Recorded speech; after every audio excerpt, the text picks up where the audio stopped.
Welcome to another episode of the Above the Business podcast. My name is Bradley Hamner, your host. On today's episode, it's actually a throwback episode that I did with David Jenyns, who wrote the book SYSTEMology. Now, we're in a series right now that I'm dropping on Fridays talking about the operating system.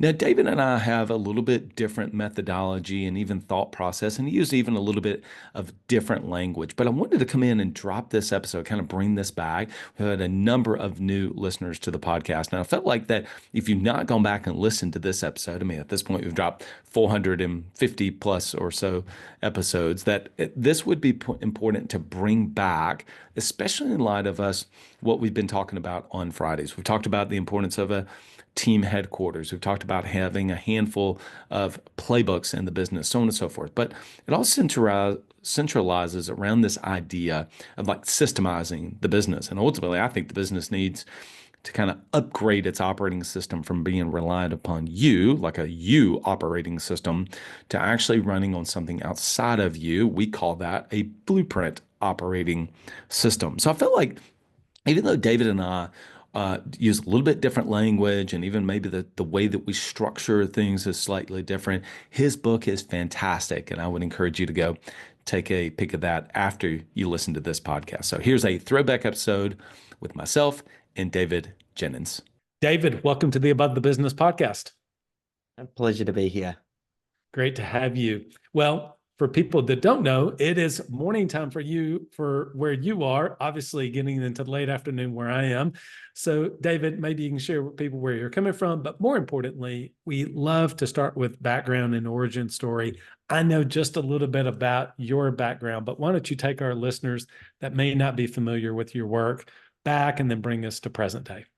Yeah, perfect. So I'm based in Melbourne, Australia. So yes, we are just at 8 a.m. on my side of the world.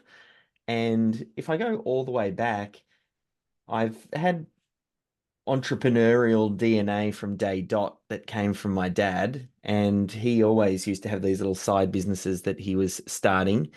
And there'd always been this thread of systems and processes through that because he was a systems engineer, and that's just how he saw the world.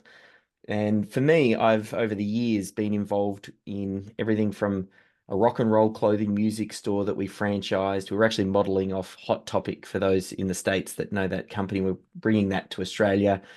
I've also had a video production business, different importing businesses, online businesses.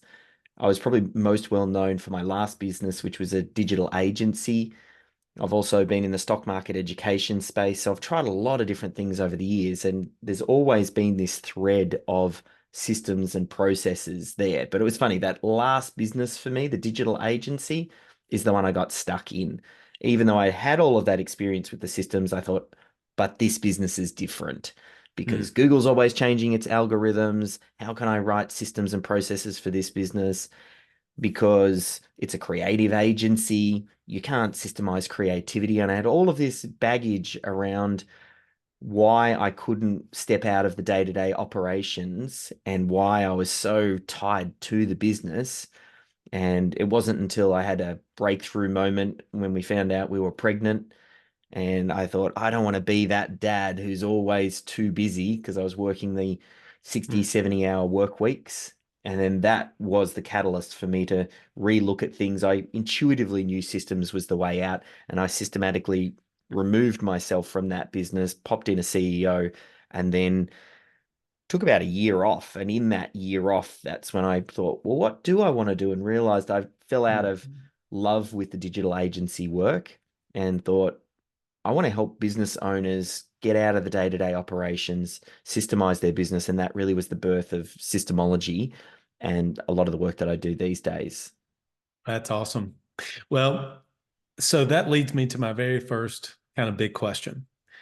In my own journey, I've shared this obviously in the podcast in different ways with our listening audience. I started, and I wouldn't have had the language when I started it this way, but I started my business 14 years ago, my first one, because I desired freedom. I desired freedom. I desired flexibility. And so this idea of structure and process and systemizing felt like I was getting backed into a corner, right? Like it was going to pin me in. Yet for me, I didn't realize that everything I actually wanted was on the other side of that. And so my question is for somebody else who is that entrepreneur that likes to be able to go and come as they please, they love the flexibility in their schedule, et cetera. Maybe we can talk around just the mindset and the philosophical belief that's necessary around getting around to the idea of like, oh, I really do need to systemize my business. Yeah. I often find it will vary based on the person who's listening to this and where they're at and what they want to accomplish. Some people might be looking to exit their business and they'll put systems in for one reason. Someone might be looking to scale a business and they'll need systems. Someone might just want to create a lifestyle business that runs automatically and has a lot of the day-to-day operations covered through process. There's a lot of different reasons, but I know there's a lot of baggage that business owners have, especially visionary founders who start a business from scratch. And because they've built that business up from scratch, oftentimes they're the technician. They're very familiar with working in the business because that's all they know. And the picture in their head of what success looks like for them in their business has them in the picture because that's what they've built from day dot. So it's actually very hard for some business owners to start to change that picture and see the business working without them. So that's a big thing as to what traps them. But the reality is, and I had a big breakthrough with my video production business, where it was the first business that I wasn't the technician and I got to observe it from afar. And the videographer I had at the time brought me along on a shoot one day. And I remember in the car ride to the shoot, we spent 45 minutes discussing if he had a spare battery and if he had emailed the client to let them know not to wear checkered shirts because that looks bad on camera, or did we get the extra extension cable?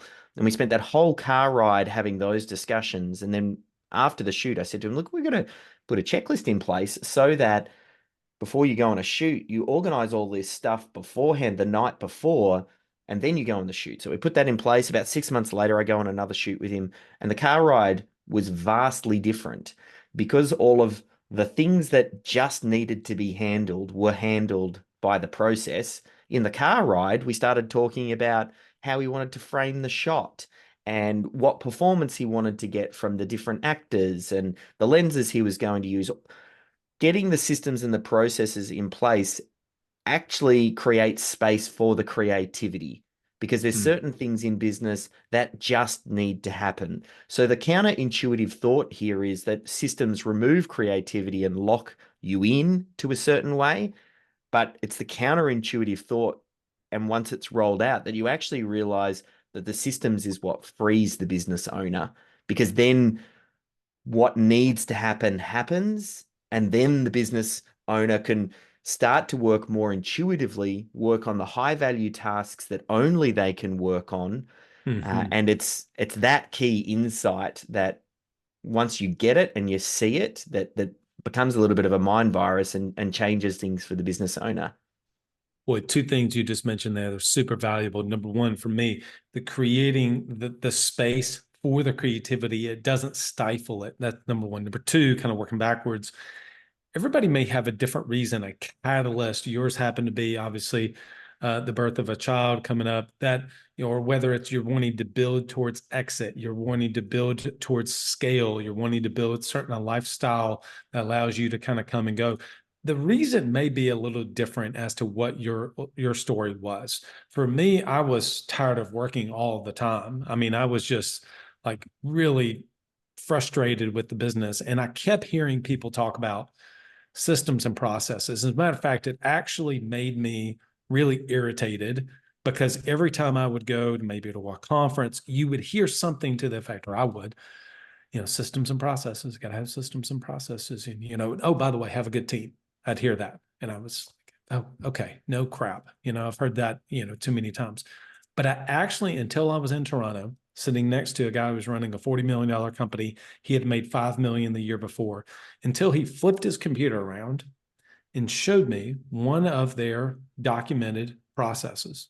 And I remember how beautiful the document was, how easy it was to read. And he kind of flipped through a few. He said, this is what it looks like. This is what it takes. That was a moment that really changed for me, because I had actually saw what it actually looked like. Because before then, everybody has talked about documentation, but nobody ever showed me anything. I was like, what is this? Is there a fantasy like curtain behind the scenes that somebody's just not going to show me what the systems and processes are? Can you maybe speak to just that aspect of maybe people just needing to see what it actually looks like? One thing you said there, which really sparked a thought for me, effective business systems development is the master skill. So for the business owner, it really is the skill that underpins everything, because your business is a collection of systems. Every problem that you have in your business is a problem with your systems. If you don't have enough leads, you need better lead generation systems. If you are having trouble with conversions and selling, you need a better sales system. If you're having cash flow issues, you need better finance management systems. If you're having problem with staff, you need better recruitment and onboarding systems. Every problem in business is a systems problem. So if the business owner, their job really is to solve these problems, they make it up and then they put it into place and make it real. And the key here, the missing bit, is then to make it recur. And that's where a lot of business owners struggle with the recurring, because they're usually the one that makes it recur.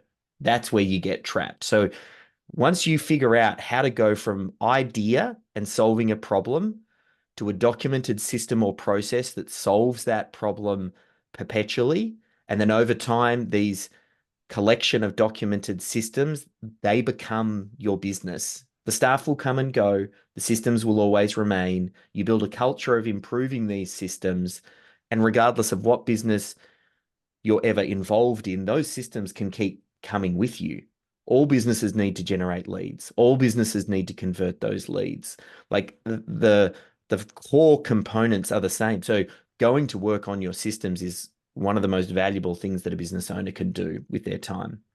And oftentimes the picture that people have in their head of what a system is isn't always where they should start.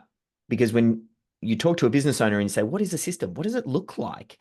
Oftentimes they're thinking, well, McDonald's is a systemized business and they've documented every aspect of their business to minute detail so that a 16-year-old can do it. And they've got these big, thick binders, and that's what a system looks like.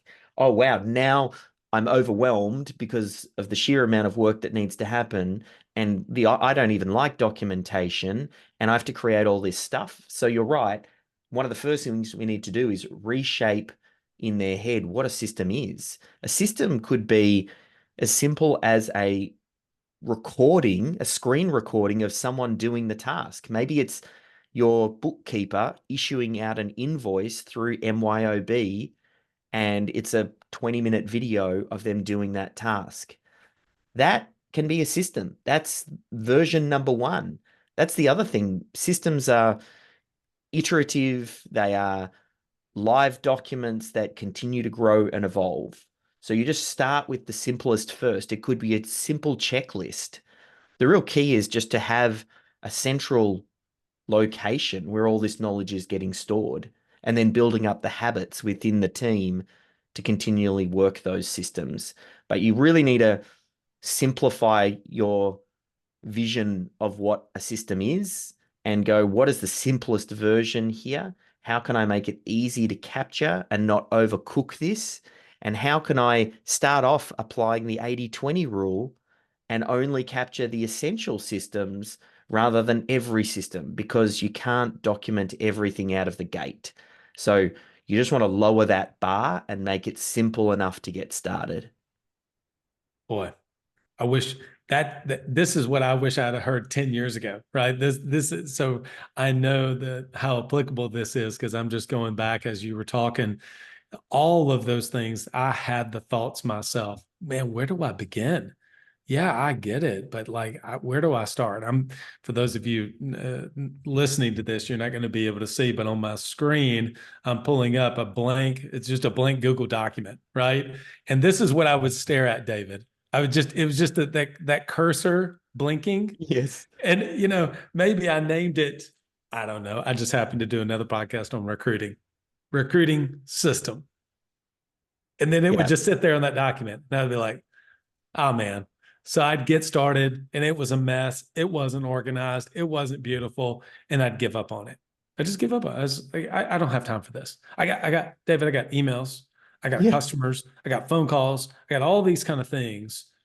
And I really just did not make the time for this. And until finally, for me, I said, okay, enough is enough. I'm either going to do this or I'm leaving entrepreneurship. Like I'm leaving being a small business owner. I can just go back into the corporate world. Had previously been in pharmaceuticals. I can go back into pharmaceuticals and can just give up on it. Or I can finally, for the first time, lean into this thing everybody keeps talking about, which is systems and processes.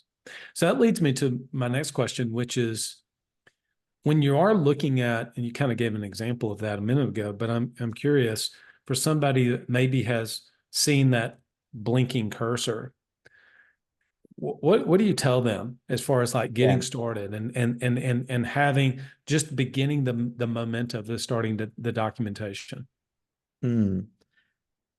Depending on where you're at, as in the size of team that you have and the business, sometimes the direction I give can be a little bit different. If you're a solo person or you've just got one or two staff, generally just getting comfortable doing Loom recordings of everything that you do and storing it in a Google Drive or a Office 365 folder or whatever it ends up being, that can be sufficient. Just start off going, what are you doing?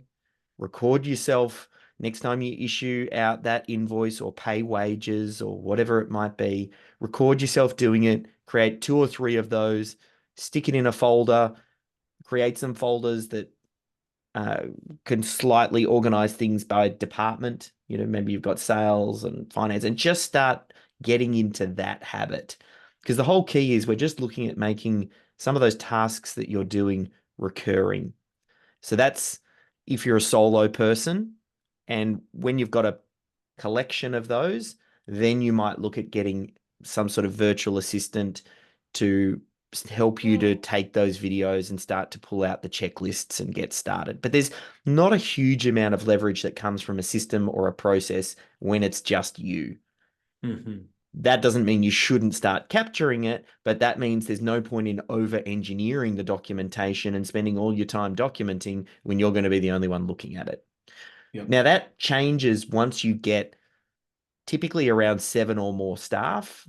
Once you start to get up that end and you've got a bit of traction, or maybe even a bit smaller, like 5, that's when I really like to think, whom on the team can we identify as our systems champion? Of all the businesses that I've worked with, the ones that are the most successful, that get the best results in the shortest time, that change their culture and have this stick, they all have a systems champion. Now, the systems champion is effectively, if you imagine your systems and processes department, the systems champion is like the department head. It's the person who keeps it front and center.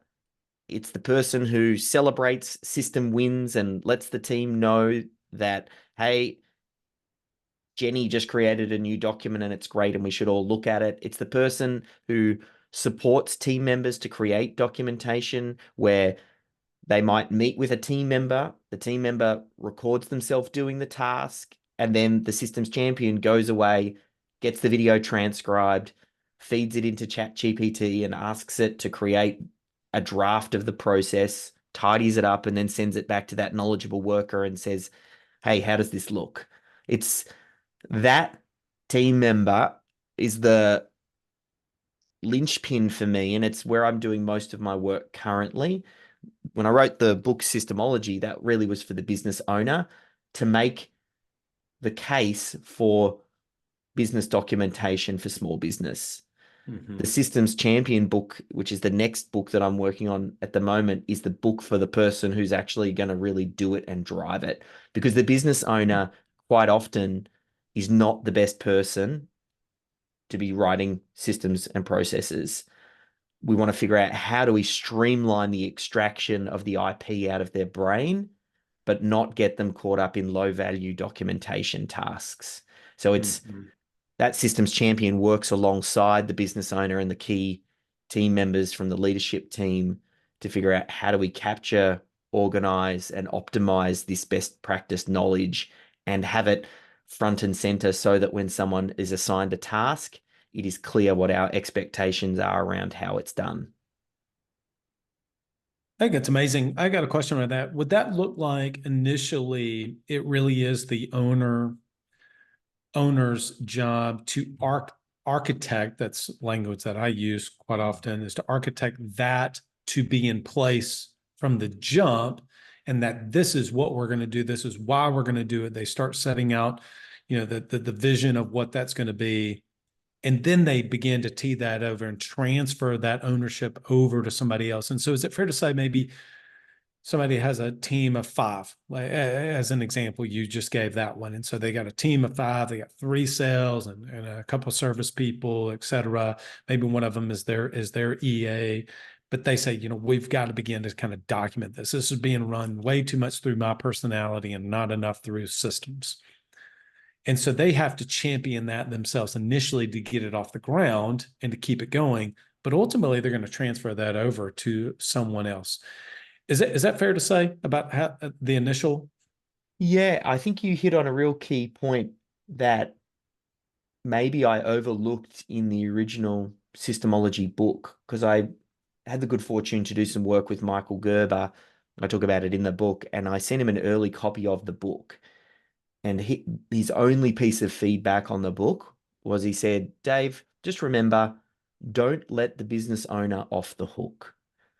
Just because you've written it in the book that you get a systems champion and they're going to drive everything and they're going to make it easy. And yes, they're going to do a lot of the documentation, but you can't let the business owner off the hook because they need to lead this. They need to show their support for this. They need to not be above the law. They need to follow the process. When they're working in the business, they also have to follow the rule book.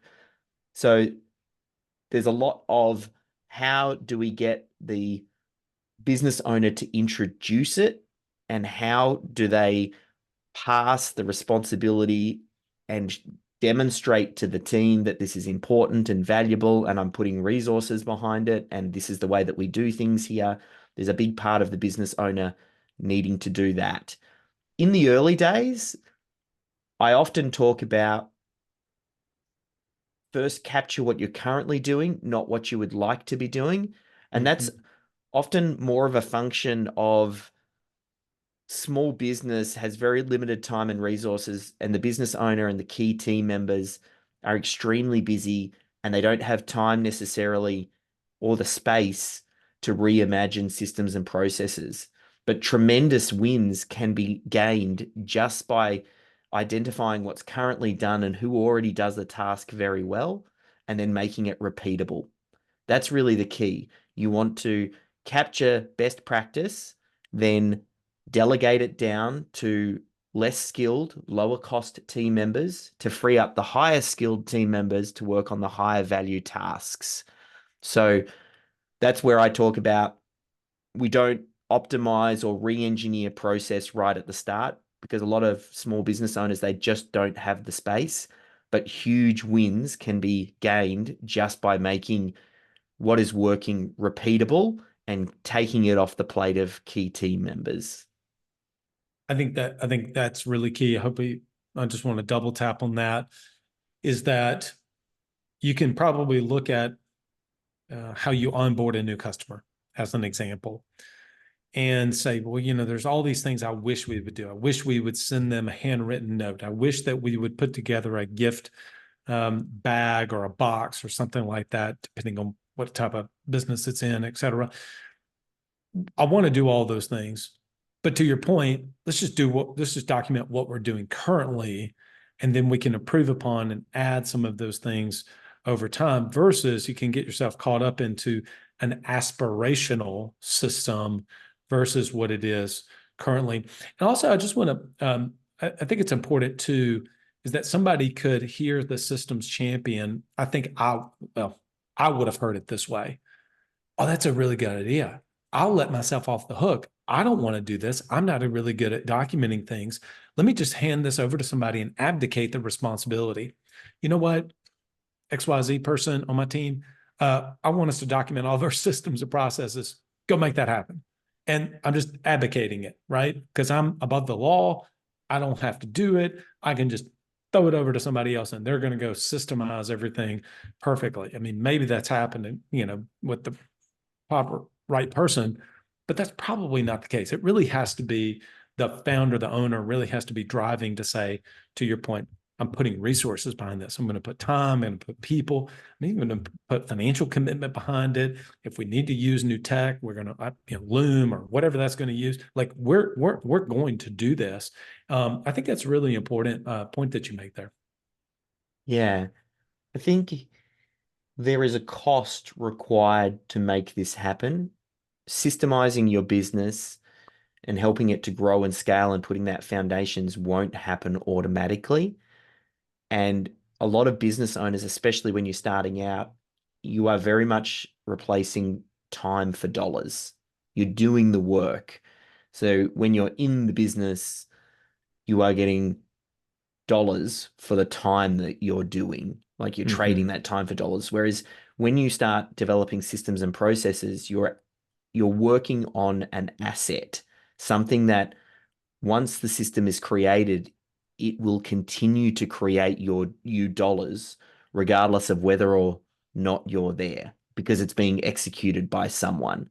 So in the early days, you do trade time for dollars, but at some point you need to transition even part of your time to building up the asset, because the long-term goal here is to have the business as an asset that works without you, that generates you in nice residual income.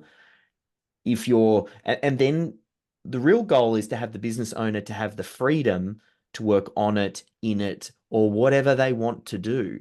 I think where a lot of business owners get stuck is they start business thinking, I want all of this freedom. And then they get a couple of years into it and then they realize they've got anything but freedom because they're chained to the business and there's nothing they can do about it. But if you've got the freedom, like even though our business runs incredibly smoothly, I still get involved in the bits that I love getting involved in. I'm not sitting down at the beach sipping Mai Tais. I'm like, this is what I love doing and I get juiced about it. So it's understanding yourself and what it is that you enjoy, understanding that you're building an asset here. And where is the asset? The asset is the systems, it's the machine. The job of the business owner is to build a profitable enterprise that works without them.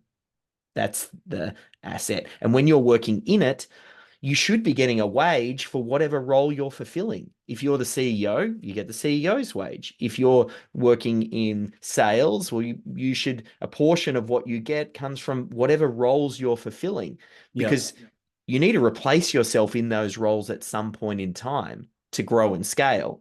And then whatever wage you were drawing for that role then gets paid on to someone else. The ultimate goal is to get the machine to the point where it produces a profit, even when we're paying everybody appropriate salaries, and then you as the owner of that get a dividend. That's how you should be paid for that piece. So, I mean, there's a little bit of a change in thought as your business starts to grow and how you get paid. A portion of what you get paid should be wages while you're sort of in it, and a portion really should be dividends, which is profit. You're actually getting both because you're having both roles, but over time you reduce your wage and you're hoping to increase that dividend.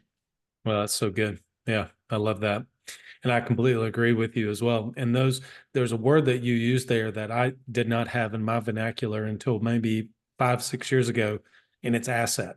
I never saw, in kind of one of our maxims that we picked up, is income follows assets. I never thought of the documentation of how we do anything in the business as an asset. And I've asked some of our clients before, somebody documents a certain thing that they do. And I've asked people, how many of you would like to have that documentation? And everybody's like, yes, send it to me, right? I'm like, it's an asset. See, it's an asset. And you start to adopt that and you start to see things like, oh, wow, I never actually thought that Google document or that Word document, I never thought that, or that Excel spreadsheet, I never saw that as an asset. Well, I didn't either because I just didn't have that language. Now you start to see something, and it's funny, ironically, I just sent this to one of my boardroom groups. Is I said the question I'll ask me if there's if I feel stuck or challenged or something has not gone the way that I wanted to, I'll actually ask myself the question, where do we have an asset deficiency in the business? And that has been a good forcing function for me.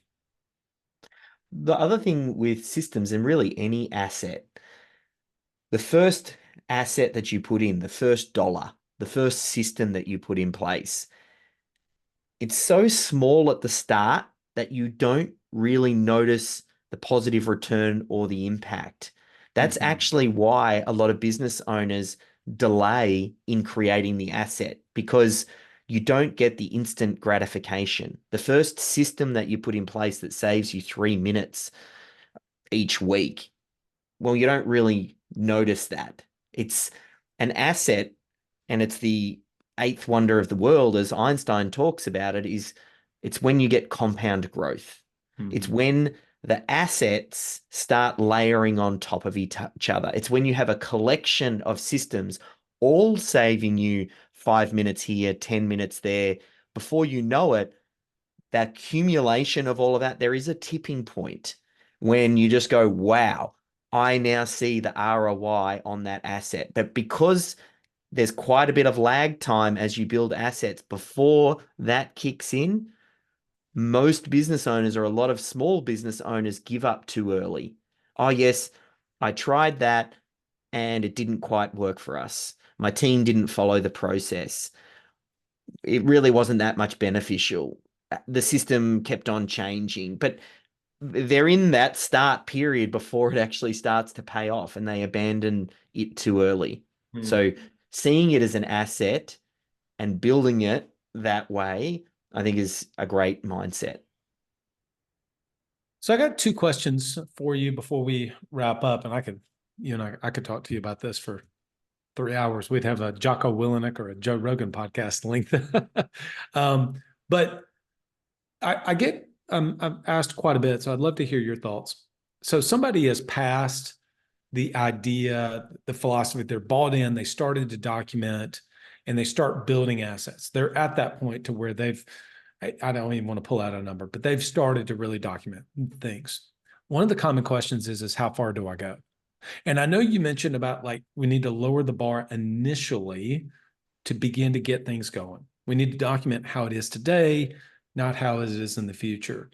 But you have some people that are really driven. They want to do a good job, right? They want to know, David, how far have you gone in your documentation?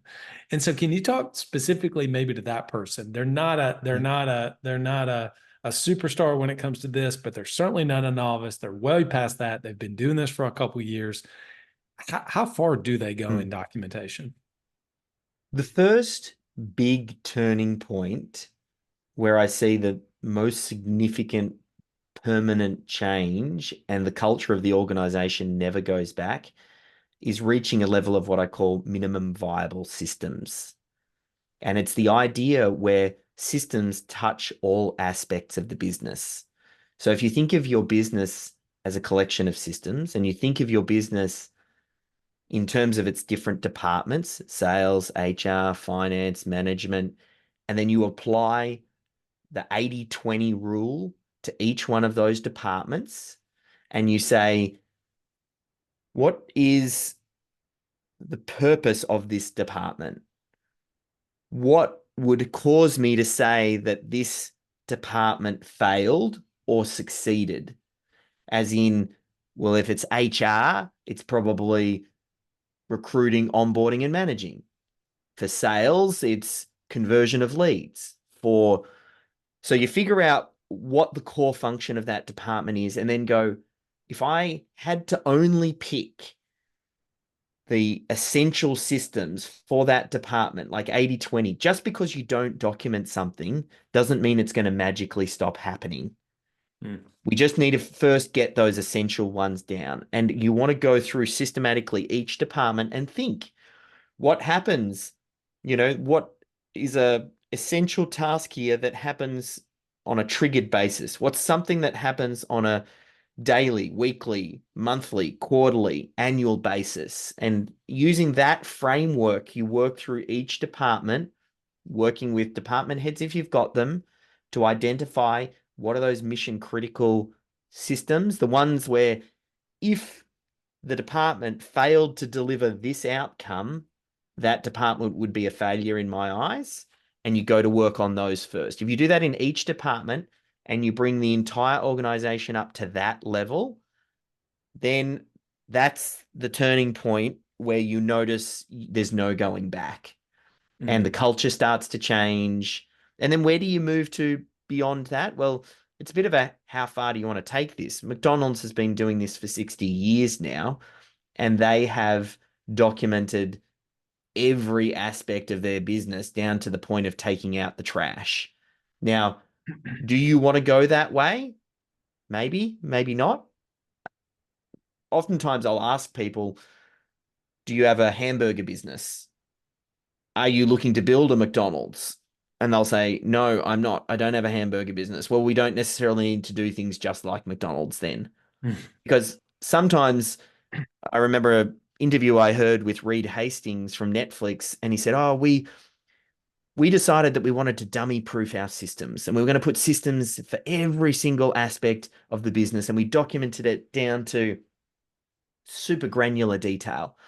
So we dummy proofed our business. The only problem was only dummies wanted to work here. And he kind of went too far, and you can take this too far, and you can over document it, and you can introduce too much bureaucracy.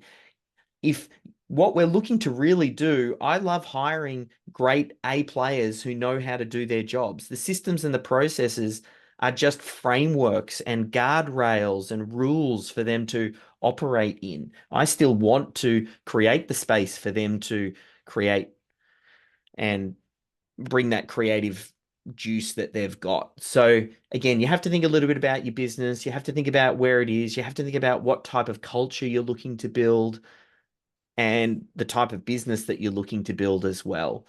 So there's, a few aspects there, but I mean, once you're on that train of thought, and Michael Gerber always talks about McDonald's being the most successful small business ever, because it started off as a small business, one hamburger shop, and then continued that thinking out 60 years of systemization, and now see where it's at.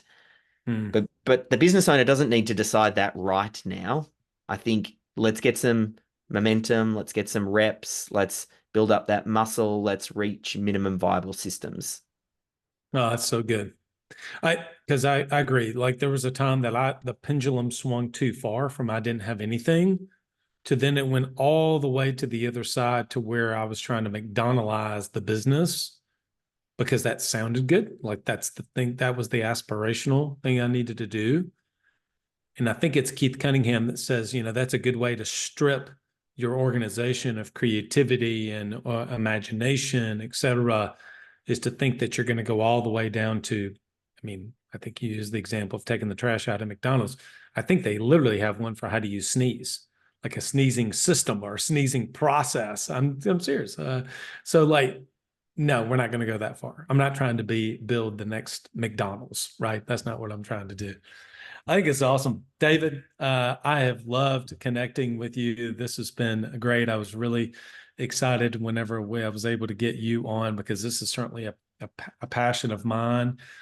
People want to connect with you. How would you tell them about your book? And tell us about when if you have an idea, when do you think your next book is going to come out? So where would people connect with you personally and learn more about your work and how you can help? Yeah, perfect. Easiest place to start is over at Amazon. So just search for Systemology. That's where the book is, and the book is useful and complete and explains my thinking and methodology. It's for the business owner in particular. If you want to find out a little bit more, you can go to systemology.com. There's just links to our YouTube channel and podcast and other resources that can help.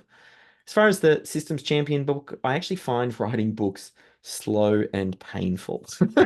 I feel great once they're done, and it's a great way to get my thinking out and crystallize it, but I'm probably still 12 months off having that next book. But the Systems Champion book, the idea is to write that for the person who's going to be doing a lot of the heavy lifting. So I'll keep you in the loop as that develops. All right. Well, when it does, we're going to get you back on. I'd love to be able to chat about the specifics in that business. David, it's been great connecting with you. Thank you for having me. Oh man, where do I start? That episode is right up my alley. I always try to give one nugget or maybe up to 3 different things, but I ended up actually having probably 3 pages of notes. And look, I personally got a lot out of that episode because it really speaks to a lot of the things in my own journey. And some of the questions I ask, I tried to share from my perspective, and you kind of heard a little bit of the things that I've had along my journey and shared on this podcast as well. And many of my clients that I work with would certainly resonate with some of the things that I shared on there.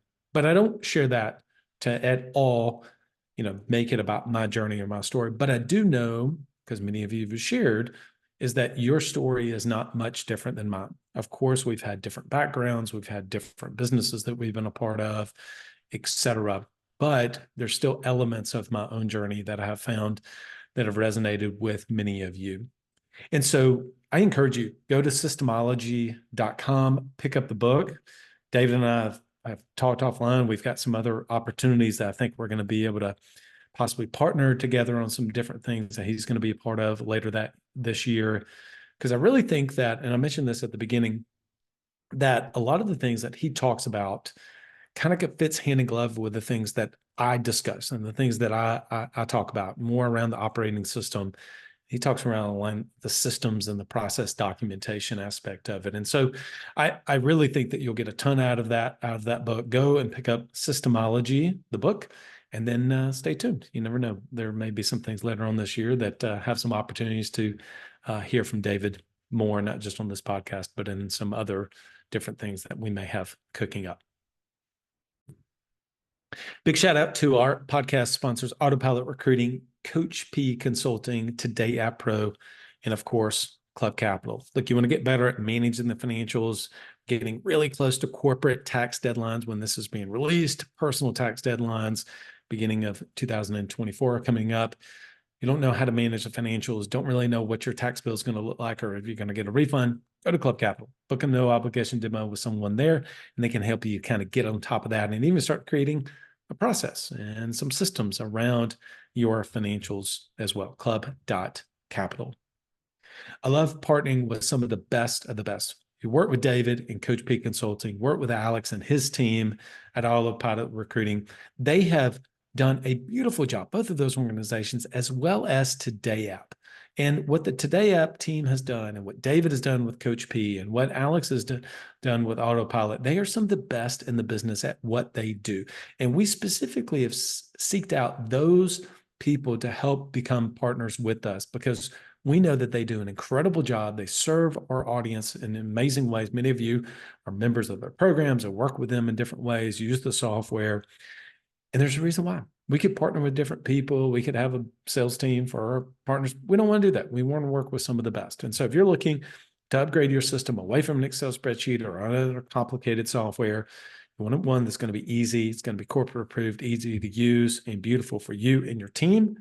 Go to Today App Pro. And if you're looking to be able to bring on some A players, but you don't love that first part of it, the recruiting, the posting of the jobs, the initial interviews, the screening of the resumes, all that stuff, but you want to bring in more A players and you know you need to recruit on a regular basis, that's hard to put that system in place to do it. Bring on someone like Autopilot Recruiting. And then also developing yourself and your A players. Coach P can absolutely help you to do that. Go to coachpconsulting.com. All right, everyone.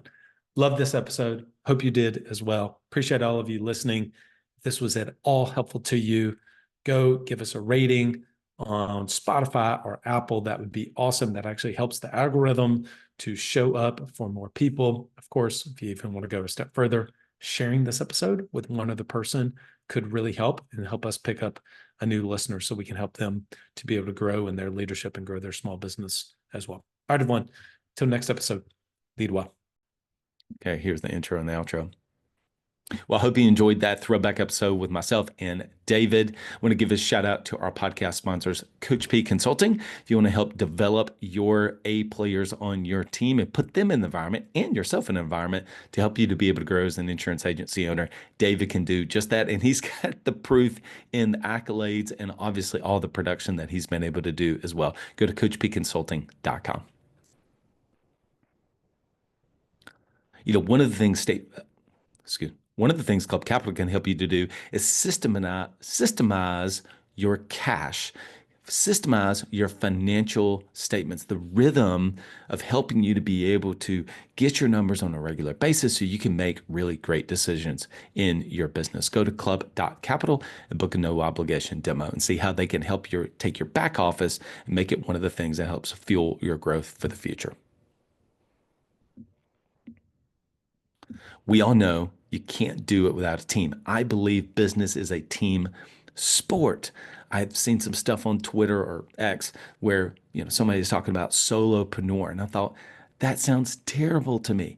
Well, if you're going to have a team, you got to go recruit people. And oftentimes we know as business owners, we're wearing so many different hats, but we got to be able to take some of those hats off and we can hand them over to someone else who can wear them even better than us. That's exactly what autopilot recruiting can help you to do. Go to autopilotrecruiting.com, autopilotrecruiting.com. If you're looking to get away from all the Excel spreadsheets in your business, have one centralized place for some of the word tracks that you have, your bonus and your compensation plans, Today App Pro can do that for you. Go to todayappro.com, todayappro.com.